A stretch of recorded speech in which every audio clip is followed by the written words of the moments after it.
Well, welcome to BioTrek Selling, and this is actually going to be an exciting episode because I've got Pierre here and Tiller sneezing, and we're going to be talking about performance catamarans.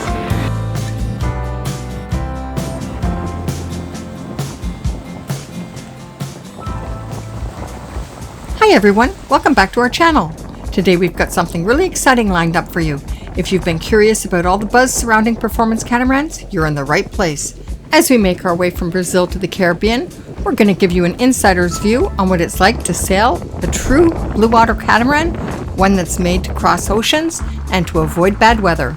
BioTrek is an Ultramar 5X, a catamaran that's indisputably one of the most efficient of the cruising performance catamarans. What makes it so special? It's designed to be easily managed by just a couple, making it perfect for adventurers like us.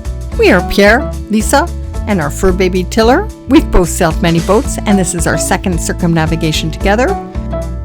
This final 2,000-mile leg back to our starting point in the Caribbean illustrates, well, the best of easy performance sailing.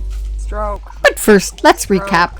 In the last video, my sister and I visited the Amazon, while Pierre sailed BioTrek to Fernando de Naronha. Naronha, as the locals call it, is a small island off the coast of Brazil. It is a strikingly beautiful island, but we did not have time to enjoy it very long because the weather predictions all of a sudden changed and the time to leave was now. So we left at first light so that we could get ahead of an area of no wind that was going to keep us in the doldrums much longer if we didn't take off that very morning. So it was a 2,000 miles leg, and of course we were in Fernando de Naronha, which was the last island where we stopped before doing the jump over. But when we departed there, after this arrived, we had a good, the doldrums were there, and they're just sitting like 75 miles away. So I mean, they're just at the door. So we were able to plan our crossing of the doldrums quite carefully. And which we did. We planned to depart on the 14th, but later in the day, and all of a sudden, the day of departure, I downloaded a bunch of new weather maps and new routings, and it all said leave now, leave now, leave now, because there's a big no wind. We call it pétale in French. Good no wind situation. Starting from the south, filling up into the doldrums, and this was gonna, be pushing us. So if we manage to stay in the wind at the north part of the doldrums, we'll be in real good shape. But if not, we would be stuck in the low wind conditions for several days on. So we decided to depart very quickly from the Naronha in the morning. Surprising some people who wanted to leave like mid-morning, but we were, as soon as the sun was up, we were out of there. As soon as the window was slipping away, we decided to jump on it, which ended up being the right move. So we basically motor sailed, which is a point of sail which is quite efficient on catamarans, on one engine, motor sail on one engine with the sails up and using the wind, bending the wind with our motor, trying to get as much boat speed, as hull speed as we could to get through the doldrums. And part of our experiences after the several crossing the equator that we've done is that you never want to hang in there too long. If you're racing, it's one thing. You just have to tough it up and just stay sharp for a few days. But if you have the motor and you're not in a race, my advice to myself was, let's get out of here. Let's not stay here. Too many variables, with thunderstorms and wind shifts and gusts, and just the weather is too unpredictable. And the boats behind us did have those storms, and there were two monohulls that had accidental jibes and broke the boom. So staying out of these very severe thunderstorms was really, we felt kind of lucky because we didn't have any severe thunderstorms. No, we didn't have any. Plus there were several people, blowing sails too and everything else at the middle of the night. Part of that having sails, hit you at night is that it's hard to predict how much type of a wind increase you're going to have. And quite a few blew sails also, simply because they weren't prepared for 10, 15 knots of wind. All of a sudden goes up to 30, 40 knots. It's, especially if you have big sails out, it's a bit of a struggle.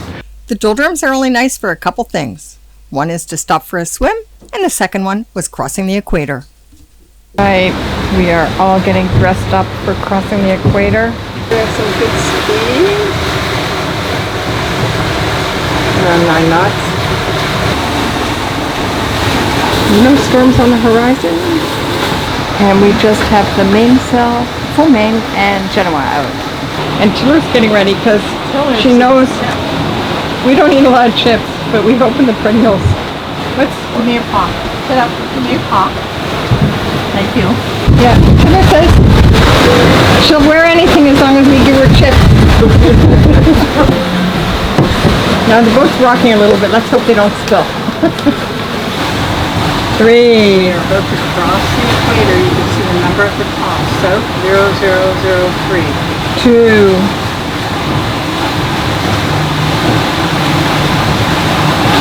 1.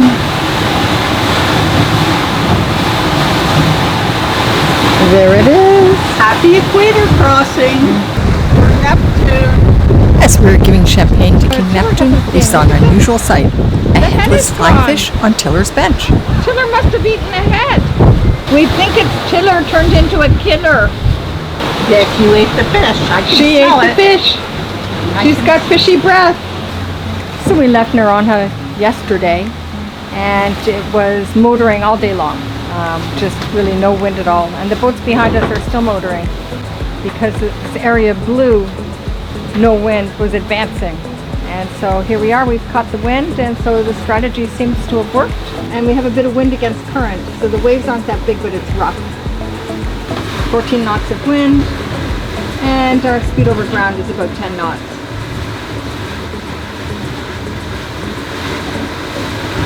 And the wind has been very steady.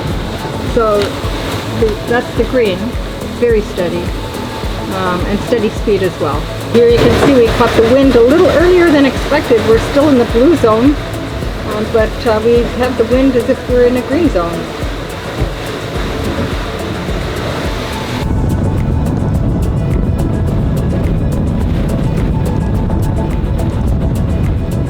Your lines and ropes, and that pile there, it's all less than 4 feet long. Oh, And I good. just tied them together, and the rest were coiled. So we needed a piece of Dyneema, and Krista found that it was a little messy, so it's all nice and organized right now. We've got Tiller just chilling out. Killer. That's her new name. But we're getting ready for the night.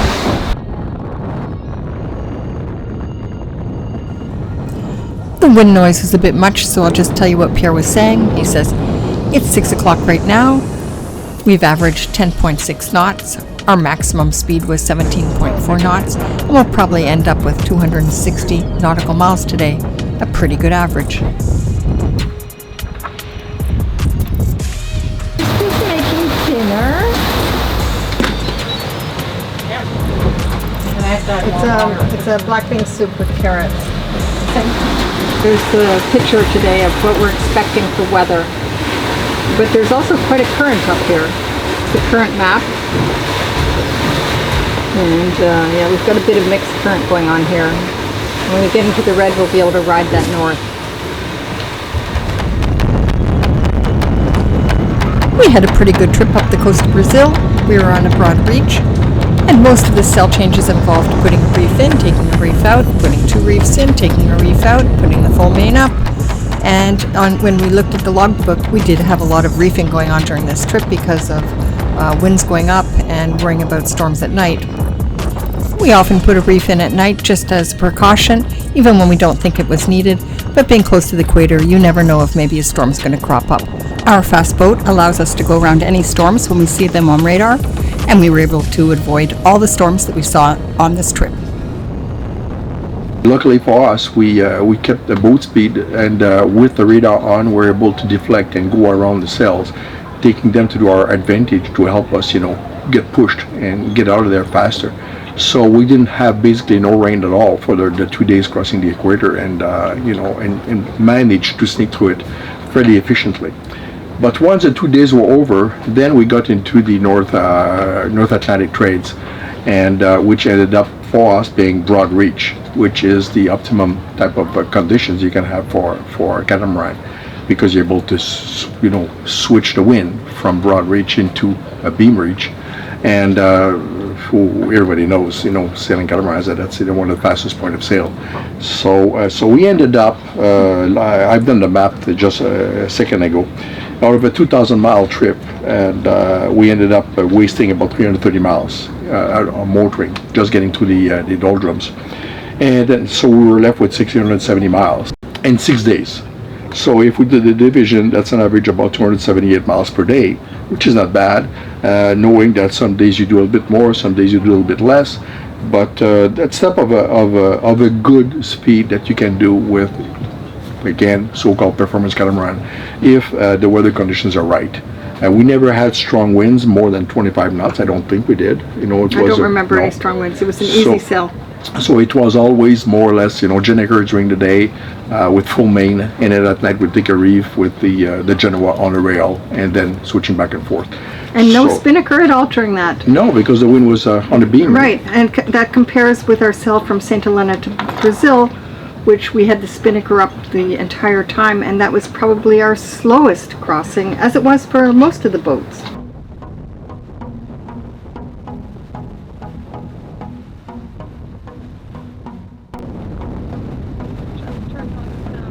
All in all, it was a pretty smooth and easy trip, and my sister Krista, who had never done an ocean crossing before, enjoyed relaxing, playing with tiller, reading a book, and she did a lot of the cooking. That was really fantastic.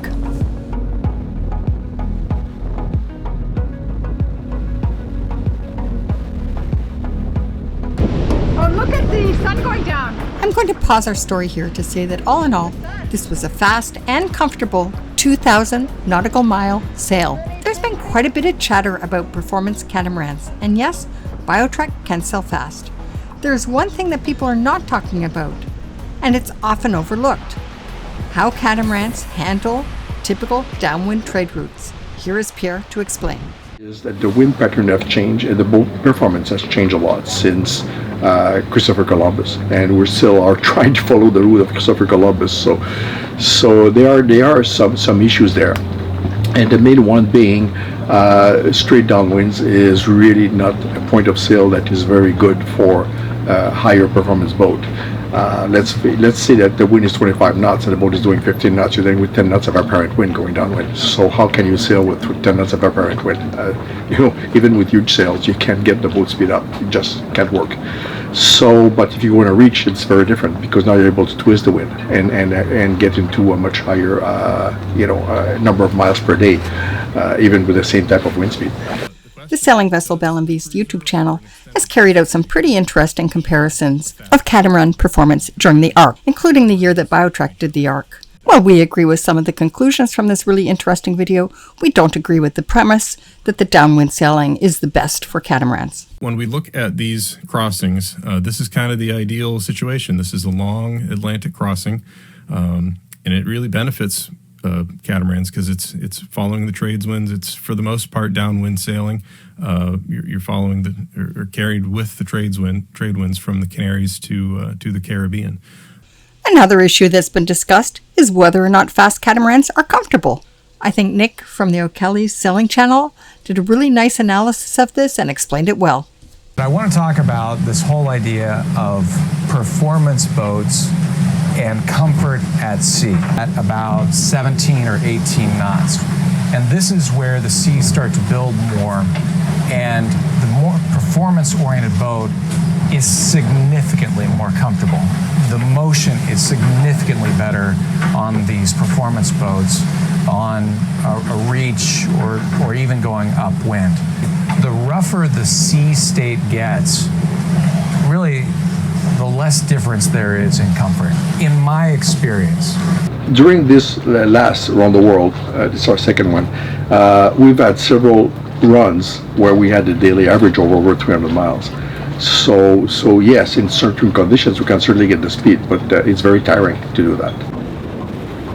Once we got past the doldrums, there's a current that goes up the coast of Brazil. Once we got past the current eddies, we had favorable winds and favorable current, and we were really zipping along. This is from Predict Wind, where we are now.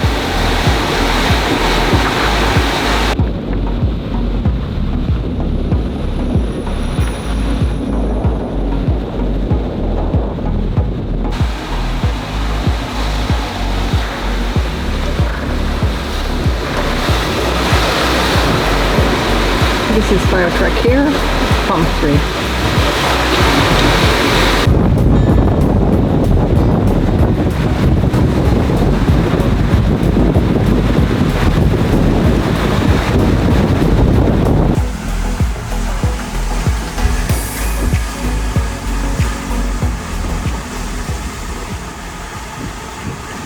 $1,670 in 6 days. That's an average about 278 miles per day, which is not bad. A good speed that you can do with, again, so-called performance catamaran, if the weather conditions are right. So anyway, so that was more or less, the intent of the message. I'll be very interested to see your comments, which we always read, about your personal experience about in a lake like this. But this is a little bit where the so-called performance catamarans or the performance boat, which is able to sail above hull speed, really shine. It's at a broad reach where they don't have to go straight downwind. So and that's where the big advantage is, apart from these discussions about statistics of boats going, straight downwind in the trades, which is I don't think very relevant to the newer type of boats. We sailed along the coast of Brazil, far offshore, and past French Guiana, Suriname, and now we're heading up to the Caribbean.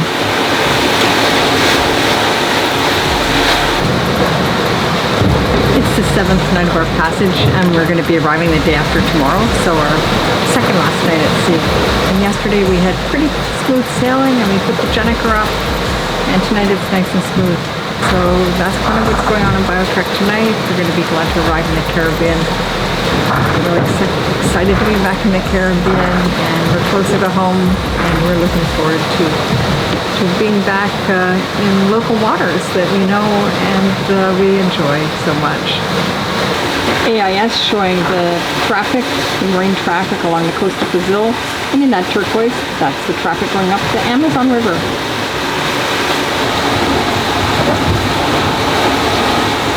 Well, we're back in the Caribbean. It's sunrise, it's our last day, and we just passed Tobago on our way to Union Island.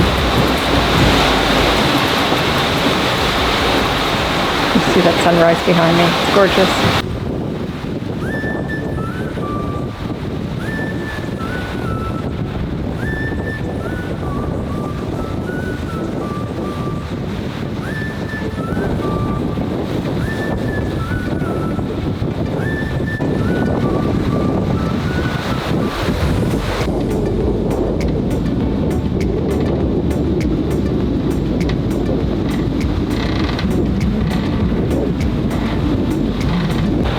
Destination in Union Island. When we were back in the Caribbean, we met up with our friend sailing the Outremer 51 2 canoes, and Richard also had something to say about what he thought about performance catamarans. So Richard, you're sailing 2 canoes? Yes. And it's a Outremer 51. Yes, indeed. It falls in the category of performance cat. Indeed, it's a fast cat, and for me, a performance cat is just not about going fast. It's for me a performance cat. What I like the most about it is that I can actually sail when others can't. So 7 knots of wind, 8 knots of wind, I'm fine. I can sail very nicely at 5 knots. And that is a good important safety point. When we did a rally between Chesapeake Bay and Antigua, people were telling us bring lots of fuel because you're going to run out of fuel because there's not a lot of wind and so on. We actually got to Antigua and 3/4 of our tanks were still full, 3/4 full. Other people had to be rescued with additional fuel because they ran out on the way.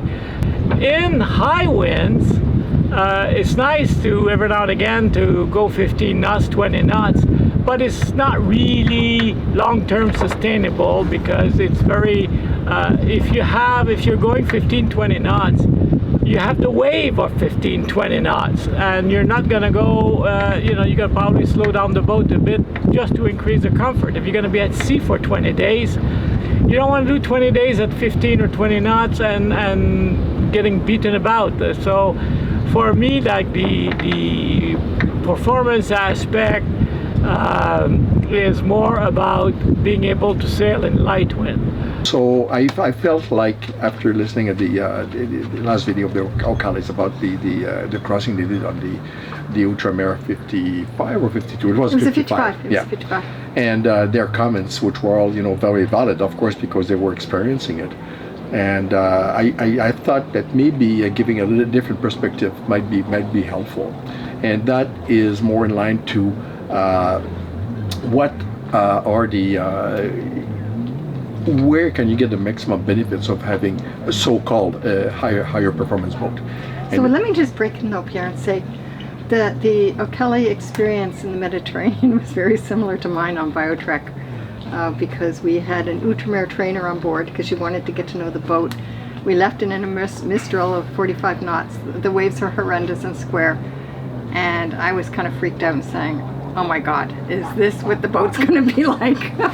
So I have to say, I sympathized with you both. And Megan, I absolutely sympathize with you because I felt the same way. But we've had this boat for 5 years now, and that's not been our experience. I would say that was probably one of my worst experiences. Well, we know the bed is always rough, no matter what, especially when you get one of those strong winds because of the square waves, and it's very uncomfortable, more or less, doesn't matter what type of boat you have. So we just have to live with it. So, yeah, people have contacted us. Our boat is for sale. And the reason is this is our second circumnavigation. We're not going to go around the world again. But our travels are not over, and I love making videos, and so stay tuned for our next adventures. And there's more coming up because we're now in Martinique, and we're going to be sailing up to Boston, and looking forward to showing you New England again. We just love sailing in New England. It's a beautiful area to sail in. And yeah, we will keep you posted with our next adventures. Have a good day and happy sailing.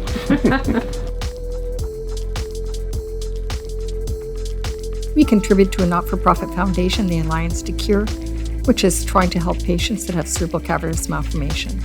To find out more about it, please visit our website.